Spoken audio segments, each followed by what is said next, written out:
وما أرسلناك إلا رحمة للعالمين رب اشرح لي صدري ويسر لي أمري واحلل عقدة من لساني يفقهوا قولي رب أعوذ بك من همزات الشياطين وأعوذ بك رب أن يحضرون۔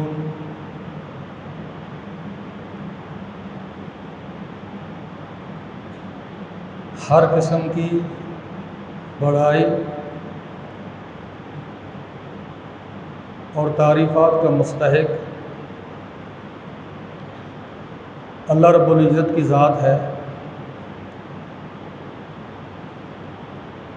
کہ جس ذات بابرکت نے ہم جیسے گنہگاروں کے گناہوں پر پردہ ڈالا ہوا ہے اور اپنی رحمت سے ہمارے لیے یہ آسانی پیدا فرما دی کہ ہے میرے بندے، جب بھی تو صدق کے دل کے ساتھ میری بارگاہ میں توبہ کرے گا، اپنے گناہوں کا اقرار و اعتراف کرے گا، تو میں تجھے معاف کر دوں گا۔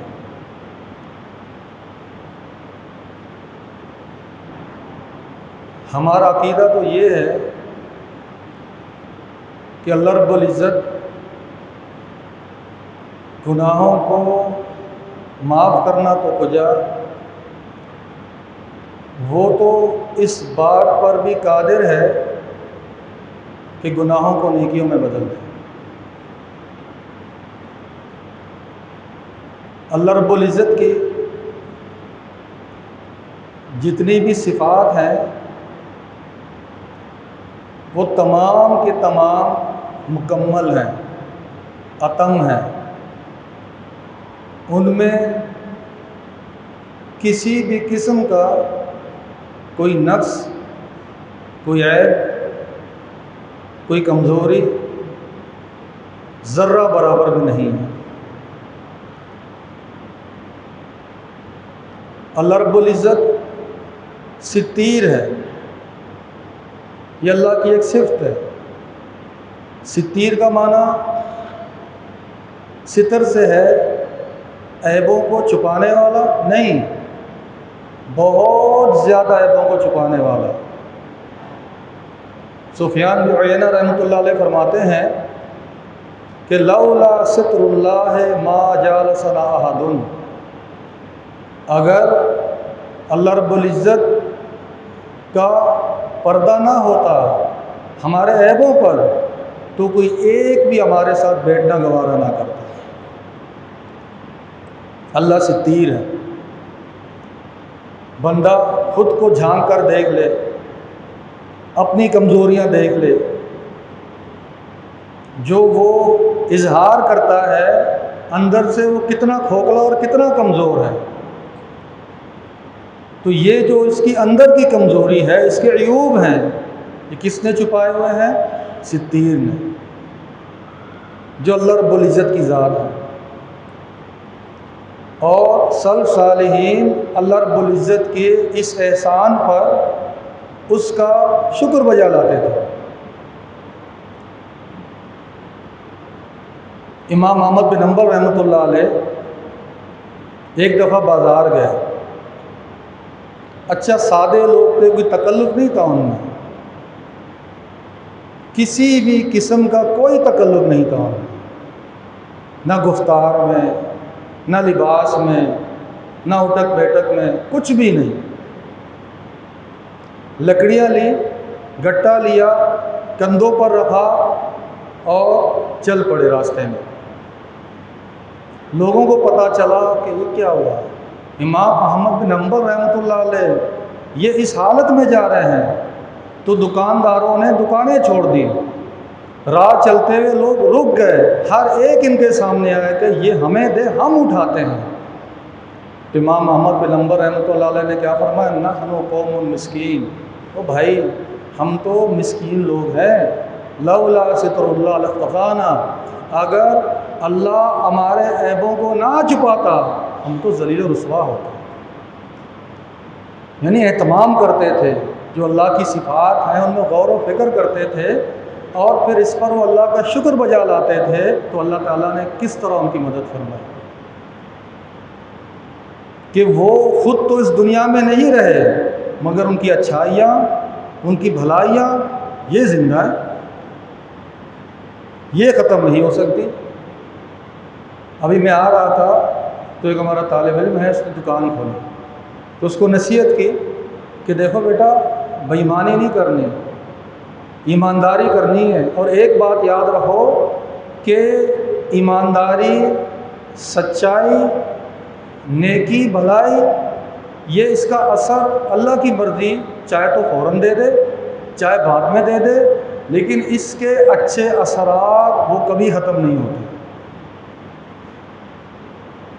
قرآن مجید میں اس کی مثال موجود ہے، خضر علیہ السلام، موسیٰ علیہ السلام والا واقعہ کہ خضر علیہ السلام یتیم بچوں کے گھر کی دیوار تعمیر کرتے ہیں۔ خضر نبی ہیں، کوئی معمولی آدمی نہیں ہے، وہ دیوار تعمیر کرتے ہیں۔ موسیٰ علیہ السلام نے پوچھا آپ نے ایسا کیوں کیا؟ ان سے کچھ معاوضہ لے لیتے، انہوں نے ہمارے ساتھ اس طرح کا رویہ اختیار کیا۔ تو خضر علیہ السلام نے کیا کہا؟ کانا ابوہما صالحا، کہ موسیٰ ان دو یتیم بچوں کا باپ وہ نیک آدمی تھا، باپ مر گیا مگر اس کی نیکی نہیں مری، اس کی اچھائی نہیں مری، وہ زندہ ہے۔ اور اللہ رب العزت کیسے قدر فرما رہا ہے کہ وقت کے ایک عظیم شخصیت کے ہاتھوں اس شخص کے یتیم بچوں کے گھر کی دیوار کو تعمیر کروا رہا ہے۔ اللہ حفیظ ہے، وہ حفاظت کرتا ہے۔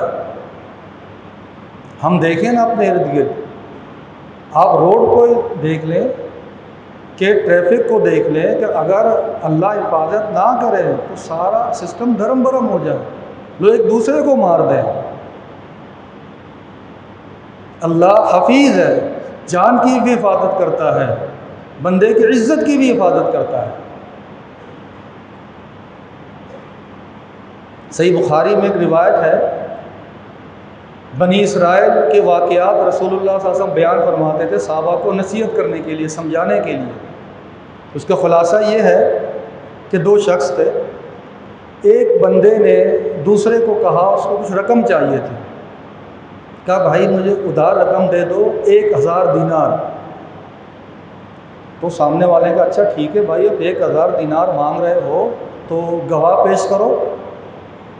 تو اس نے کہا کفا باللہ شہیدا، بھائی میرے پاس اور تو کوئی گواہ کافی نہیں ہے، بس اللہ کی گواہی کافی ہے۔ اس نے کہا اچھا ٹھیک ہے، کوئی کفیل پیش کرو۔ تو اس نے کہا کوئی بھی نہیں ہے، کفا باللہ وکیلا، اللہ کی وکالت کافی ہے۔ تو اس بندے نے اس سے وعدہ کیا کہ فلاں دن فلاں وقت میں آپ کو آپ کی امانت لوٹا دوں گا۔ اس بندے نے اعتبار کیا اور اس کو 1000 دینار دے دیے۔ یہ شخص چلا جاتا ہے اپنے کام کاج میں۔ جس دن اس نے پہنچنا ہوتا ہے، اب یہ دریا کنارے کھڑا ہے، کوئی کشتی نہیں آ رہی۔ اب یہ پریشان ہو گیا کہ یا اللہ میں نے تو اس کو وقت دیا تھا، ٹائم دیا تھا، اب بندہ یا تو کچھ بھی نہیں آ رہا سواری، اب میں کیسے دریا پار کروں؟ وقت اب بہت قریب ہے جو اس نے وعدہ کیا تھا۔ اب اس نے کیا کیا کہ دور تک دیکھا کچھ بھی سواری نہیں ہے۔ اس نے ایک تختہ لیا، تختے کو اس نے بیچ میں سے چھیرا، اس کے اندر اس نے وہ 1000 دینار ڈال دیے اور ایک خط لکھا اس بندے کے نام، اس کو ڈال دیا اور اللہ پاک سے دعا کی کہ یا اللہ مجھے ضرورت تھی، اس نے میری ضرورت پوری کی، اس نے مجھے کہا گواہ دو، میں نے کہا اللہ کی گواہی کافی ہے۔ اس نے کہا کفیل بتاؤ، کوئی کفیل لے آؤ، میں نے کہا وکیل اللہ کافی ہے۔ یعنی میں نے آپ کو آگے رکھا، آپ نے میری لاج رکھنی ہے۔ یہ تختہ اس نے پانی میں چھوڑ دیا۔ اچھا وہ سامنے والا بندہ وہ اس دن آیا تو اسے بھی کام کاج کچھ بھی نہیں ملا، اتفاق کی بات ہے۔ تھوڑا انتظار کیا اس نے، یار اس بندے نے وعدہ کہ چلو وہ آ جائے کچھ مجھے مل جائے گا، میں اپنا رولنگ چلا لوں گا، گھر کا کام کاج کچھ چلا لوں گا۔ کچھ بھی نہیں ملا اسے۔ آخر میں تھک ہار کے اس نے دیکھا کہ سامنے پانی میں تختہ آ رہا ہے لکڑی کا۔ اس نے یہ سوچ کر وہ اٹھایا چلو گھر لے جاؤں گا، آگ جلانے کے کام آئے گا۔ اسے گھر لے گیا، جیسے ہی اس نے اس کو چیرا مارا تو وہاں سے وہ دینار نکلے اور اس شخص کا بھیجا ہوا خط ملا اس کو۔ یہ اتنی بات تو ہو گئی نا، اس سے آگے وہ شخص پہ خود بھی پہنچ جاتا ہے، اسی ٹائم پہنچ جاتا ہے، اگلے دن پہنچ جاتا ہے، اس کی کوئی وضاحت نہیں ہے، وہ بھی پہنچ جاتا ہے اور پہنچ کر اس کو وہ رقم دے دیتا ہے، اور کہ یار میں آ نہیں سکا، حالات ایسے تھے، تو لہٰذا یہ آپ کی امانت ہے، یہ آپ رکھ لیں۔ سامنے والے کی امانت داری دیکھیں، اس نے کہا کہ جو آپ نے وعدہ کیا وہ اللہ پاک نے آپ کا وعدہ پورا کیا، مجھے میری رقم مل گئی۔ تو اللہ حفیظ ہے، اللہ رب العزت جہاں ہمارے جسم کی حفاظت کرتا ہے تو وہیں اللہ رب العزت عزتوں کی بھی حفاظت کرتا ہے، وعدوں کی بھی حفاظت رکھتا ہے۔ بندہ اللہ رب العزت اپنے بندے کی لاج رکھتا ہے۔ تو یہی چیزیں سمجھانے کے لیے ہمیں اللہ رب العزت نے آخری نبی محمد کریم صلی اللہ علیہ وآلہ وسلم کو بھیجا، اور ان کے بارے میں اللہ رب العزت نے کیا فرمایا، وَمَا أَرْسَلْنَاكَ إِلَّا رَحْمَةً لِلْعَالَمِينَ، کہ ہم نے آپ کو تمام جہانوں کے لیے رحمت بنا کر بھیجا، یعنی تمام جہانوں کے لیے رحمت بنا کر بھیجا۔ اگر اس کی ہم گہرائی میں جائیں تو اللہ کے رسول صلی اللہ علیہ وآلہ وسلم انسانوں کے لیے بھی رحمت، جنات کے لیے بھی رحمت، جانوروں کے لیے بھی رحمت، نباتات کے لیے بھی رحمت ہے۔ آپ نے نہیں کہا کہ دوران جنگ جب جنگ کرو درختوں کو نہیں کاٹنا، باغات کو نہیں اجاڑنا، تو یہ بھی تو رحمت ہے۔ جانوروں کے حقوق کے بارے میں رسول اللہ صلی اللہ علیہ وسلم کے فرامین، انسان اور جنات کے معاملات تو یہ عام ہیں۔ صحیح بخاری کی حدیث ہے، خطبہ حجۃ الوداع جو رسول اللہ صلی اللہ علیہ وسلم نے ارشاد فرمایا، اس میں پیارے نبی صلی اللہ علیہ وسلم نے کیا فرمایا، یا ایھا الناس، اے لوگوں، تمہارا رب ایک ہے اور تمہارا باپ ایک ہے۔ کہا آگاہ رہو، کسی عربی کو کسی اجمی پر، نہ اجمی کو عربی پر، سرخ رنگ والے کو سیاہ رنگ والے پر، اور نہ ہی سیاہ رنگ والے کو سرخ رنگ والے پر کوئی فضیلت، کوئی فوقیت، کوئی برتری حاصل ہے الا بالتقویٰ، بجز خدا ترسی کے۔ اگر کوئی افضل ہے تو وہی ہے جو خدا ترس ہے، جس میں تقویٰ ہے، ورنہ یہ بڑائی کے تفضیل کے معیار نہیں ہے۔ پھر رسول اللہ نے فرمایا کہ ایو یوم ھذا، اچھا یہ بتاؤ دن کون سا ہے آج؟ کہا کہ آج تو حرمت والا دن ہے۔ پھر فرمایا ایو شہر ھذا، مہینہ کون سا ہے؟ کہا حرمت والا مہینہ ہے۔ کہ ایو بلد ھذا، اچھا یہ بتاؤ شہر کون سا ہے؟ کہ بلد الحرام، یہ حرمت والا شہر مکہ ہے۔ پھر اللہ کے رسول صلی اللہ علیہ وسلم نے فرمایا پھر سن لو کہ جس طرح اللہ رب العزت نے تمہارے آج کے دن اس شہر میں اس مہینے کے اندر تمہیں یہ تو دن ہے اس کو حرمت والا قرار دیا ہے، اسی طرح تمہاری جان اور مال ایک دوسرے پر حرام ہے، تمہاری عزتیں ایک دوسرے پر حرام ہے، یعنی ایک دوسروں کی عزتوں کو تم نے پامال نہیں کرنا۔ یہ ہے معنی اللہ رب العزت کے فرمان کا، وَمَا أَرْسَلْنَاكَ إِلَّا رَحْمَةً لِلْعَالَمِينَ، کہ ہم نے آپ کو تمام جہانوں کے لیے رحمت بنا کر بھیجا ہے۔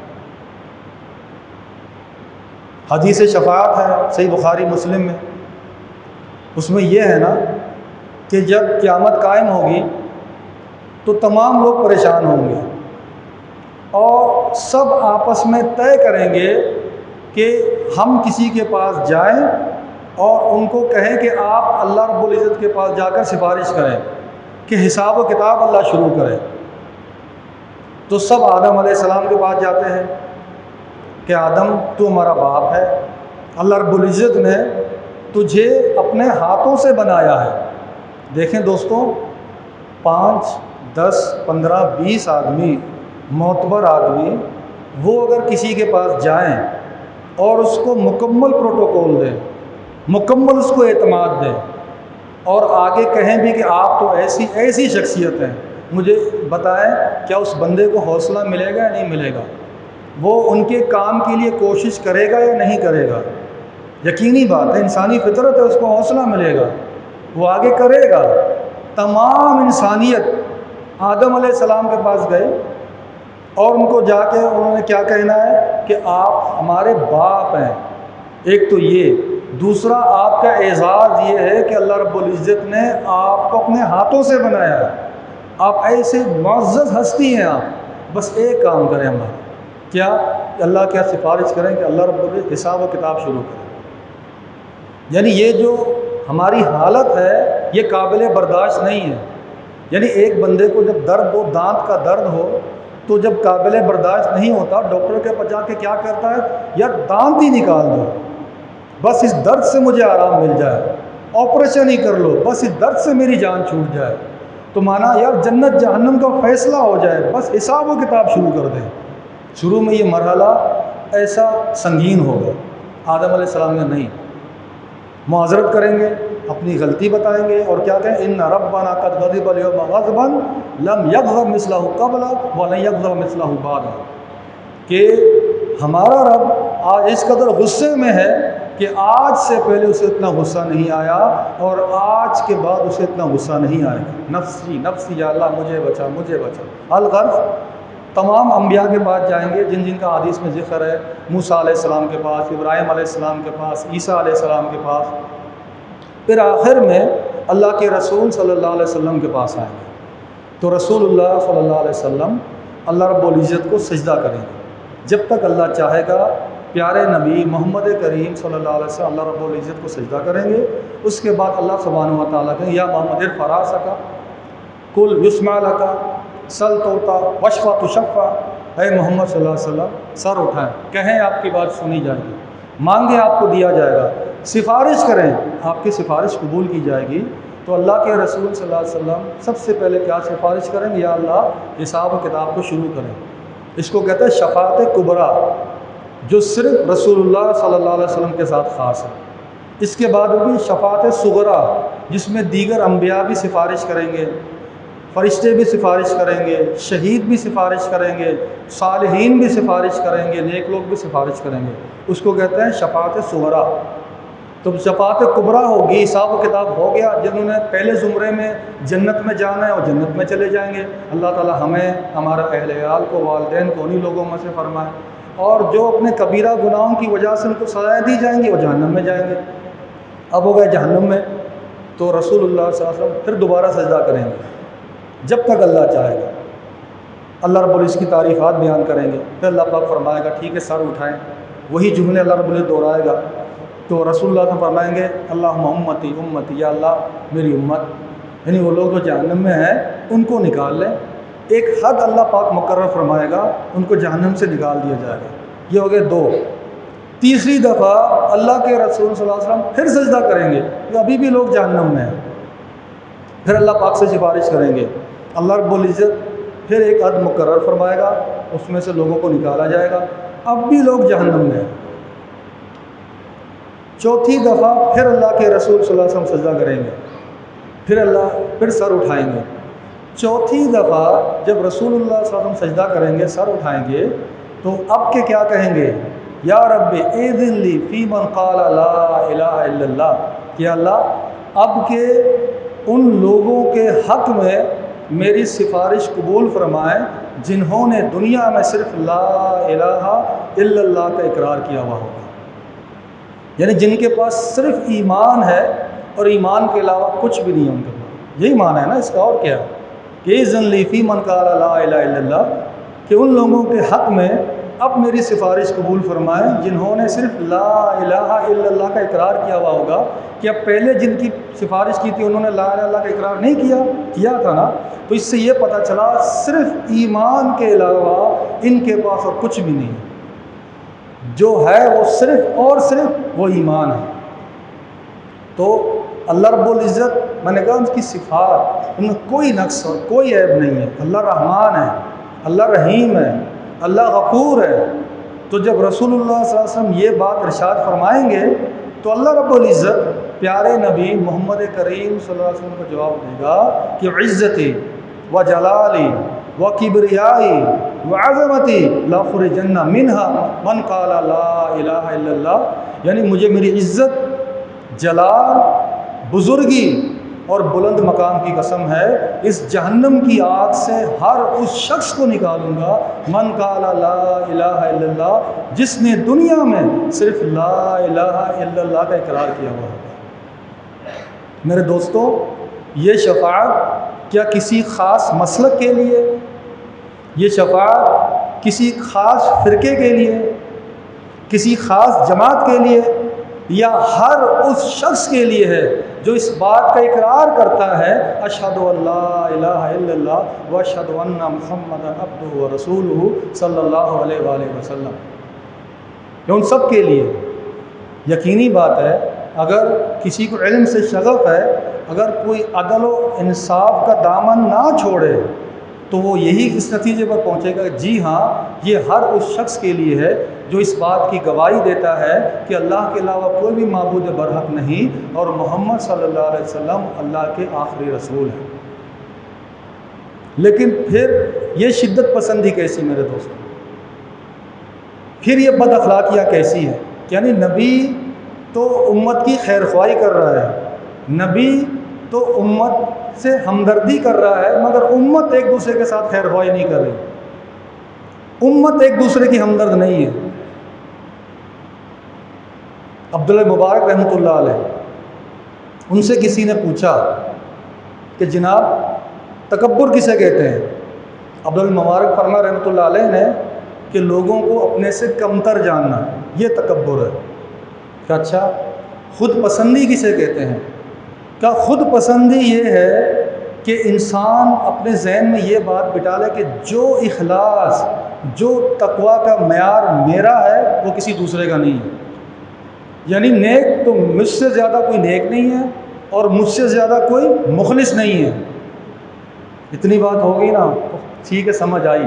لیکن اگلی بات، وہ بڑے گہرے لوگ تھے، سادے تھے، سادگی بہت تھی۔ جیسے آج ہمارے پاس یعنی جدید دور ہے نا، ہر چیز سہولت سے ہمیں مل جاتی ہے، ایک کلک دبائیں تو ہزاروں کتابیں ہمارے سامنے آ جاتی ہیں۔ وہ سادے لوگ تھے، انہوں نے آخر میں پتہ کیا بات کی؟ کہا کہ سب سے زیادہ یہ جو عجب ہے نا، عجب خود پسندی کا سب سے زیادہ میں نمازیوں میں پاتا ہوں۔ سب سے زیادہ خود پسندی میں نے کس میں دیکھی ہے؟ سب سے زیادہ خود پسندی میں نے نمازیوں میں دیکھی ہے۔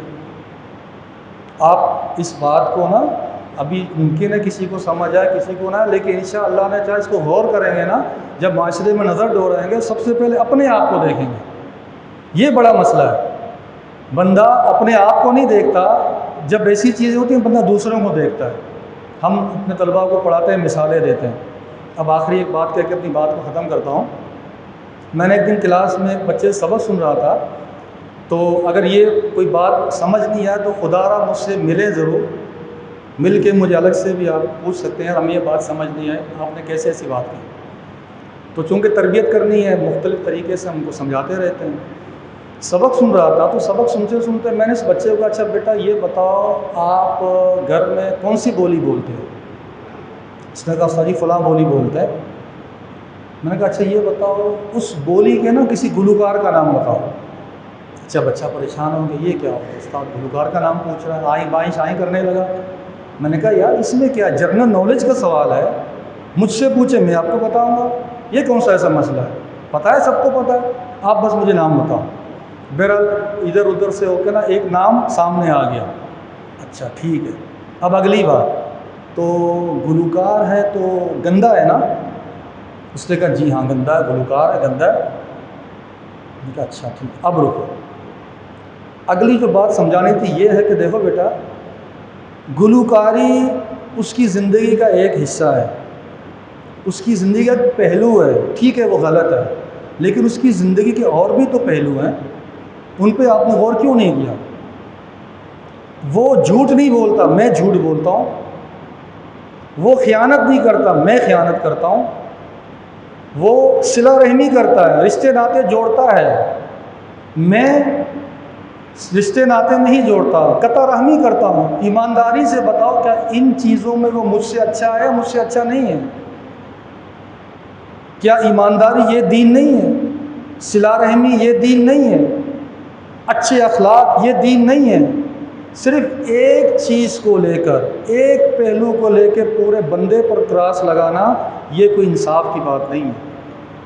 اور ہمارے اندر ہم جو شدت پسند ہوتے ہیں نا، ان میں یہ سب سے بڑی کمزوری ہے، جس کی طرف عبد المبارک رحمۃ اللہ علیہ نے اشارہ فرمایا کہ سب سے زیادہ خود پسندی میں نمازیوں میں پاتا ہوں، وہ جو شدت پسند ہوتے ہیں ان میں پاتا ہوں، یعنی ہمدردی نہیں ہے۔ وہ دوستوں، یہ جو اخلاقیات ہے نا، انسانی ہمدردی، یہ ایک بہت بہت بڑی چیز ہے۔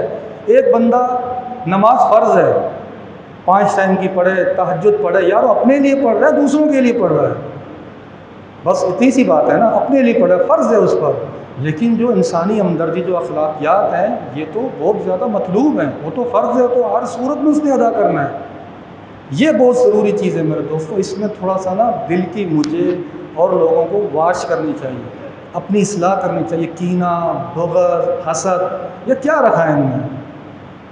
سب سے زیادہ خوشی بندے کو کب ملتی ہے؟ جب بندہ معاف کرتا ہے۔ نیلسن منڈیلا کا واقعہ بیان کرتے ہیں کہ جب وہ صدر بنا تو صدر بننے کے بعد ایک دن وہ گزر رہا تھا اپنے پروٹوکول کے ساتھ، کھڑا میں چائے پینی ہے، ٹھیک ہے بھائی چائے پینی ہے، سادے لوگ تھے، بیٹھ گیا ہوٹل میں چائے پینے، تو اس نے دیکھا ایک سامنے ایک اور بندہ بیٹھا، وہ بھی چائے پی رہا ہے، چسکیاں لے رہا ہے، یہ اس کے ساتھ بیٹھ گیا۔ صدر ہے، صدر ایک عام بندے کے ساتھ بیٹھ گیا، ابھی چائے پی رہا ہے۔ تو بعد میں لوگوں نے پوچھا بھائی یہ کیا معاملہ ہے؟ کہا پتہ یہ کون تھا؟ ہم تو نہیں جانتے یہ کون تھا۔ کہا جب میں جیل میں تھا تو یہ جیلر تھا، سب سے زیادہ مجھے اذیت یہ دیتا تھا، بہت مارتا تھا جیل میں، مجھے اذیتیں دیتا تھا۔ اور پھر اس نے کہا کہ سب سے زیادہ جب بندے کو خوشی کب ملتی ہے؟ بڑا وہی ہوتا ہے جب خوشی کب ملتی ہے؟ بندہ کسی کو معاف کر دیتا ہے۔ ام دردہ کہتی رضی اللہ عنہا، ابو دردہ ان کے شوہر ہے نا، میں خود غرض ہوں، مجھے اپنے علاوہ کوئی دوسرا نظر ہی نہیں آتا، اور میں دعویٰ بہت بڑے بڑے کرتا ہوں، اسلام کا کرتا ہوں، اس کا کرتا ہوں، نیکی کا پرچار کرتا ہوں، یہ کرتا ہوں، وہ کرتا ہوں، لیکن ہوں میں خود غرض، ادھر ادھر میں جانتا نہیں ہوں، دیکھتا نہیں، صرف اپنا آپ مجھے نظر آتا ہے، میں متقی، میں پرہیزگار، میں نیک، میں صالح، میں مخلص، میں یہ، میں وہ۔ ام دردہ کہتی ہیں ایک دفعہ سجدے میں گئے ابو دردہ رضی اللہ عنہ، تو میں نے گنا کہ 30 سے زیادہ افراد کے نام لیے، تہجد کی نماز، نفل نماز میں، کہ 30 سے زیادہ افراد کے نام لیے جو ان کے دوست احباب تھے، ان کے رفقا تھے، تہجد میں ان کے حق میں دعائیں کر رہے تھے۔ میں کس کے لیے دعا کرتا ہوں؟ اور دوست ایک بات ہے، جس سے جتنی خرابی ہو نا، کینہ ہو جس کے بارے میں، اتنا زیادہ دعا کرو نا، اللہ تعالیٰ کینے کو نکال دے گا۔ وہ دیتا تو اللہ ہے نا یار، ہمارے پاس کوئی اختیار ہے کسی کو نوازنے کا؟ نہیں ہے۔ اگر آپ کسی کو نوازتے ہیں تو اللہ ہمیں سبب بناتا ہے، نوازتا تو رب کی ذات ہے، پھر کیوں میں کینہ رکھوں، کیوں بغض رکھوں، کوئی حسد رکھوں کسی کے بارے میں؟ یہ چیزیں میرے دوستوں اللہ رب العزت کو ناپسند ہے۔ آخری بات، آپ کا زیادہ ٹائم نہیں لینا، ٹائم ہو گیا ہے۔ ام دردہ کہتی ہیں کہ ابو دردہ رضی اللہ عنہ نے ایک دفعہ سجدہ کیا، تہجد کی نماز میں سجدہ کیا، اور سجدے میں ایک دعا پڑھی، صبح تک ایک دعا پڑھی، یعنی فجر تک ایک ہی دعا پڑھی، اور وہ دعا کیا پڑھی؟ اللہم کما حسنت خلقی فحسن خلقی، اللہم کما حسنت خلقی فحسن خلقی، اللہم کما حسنت خلقی فحسن خلقی، کہ یا اللہ جیسے آپ نے میری صورت اچھی بنائی ہے، میری سیرت بھی اچھی بنا، اے اللہ جیسے آپ نے میری صورت اچھی بنائی ہے، میری سیرت بھی اچھی بنا۔ تو اسی دعا پر اپنی بات کو ختم کرتا ہوں کہ جس طرح اللہ رب العزت نے ہماری صورتوں کو اچھا بنایا ہے، ایسے اللہ رب العزت ہماری سیرتوں کو بھی اچھا بنائے۔ اقول قولی ھذا استغفر اللہ لی ولکم۔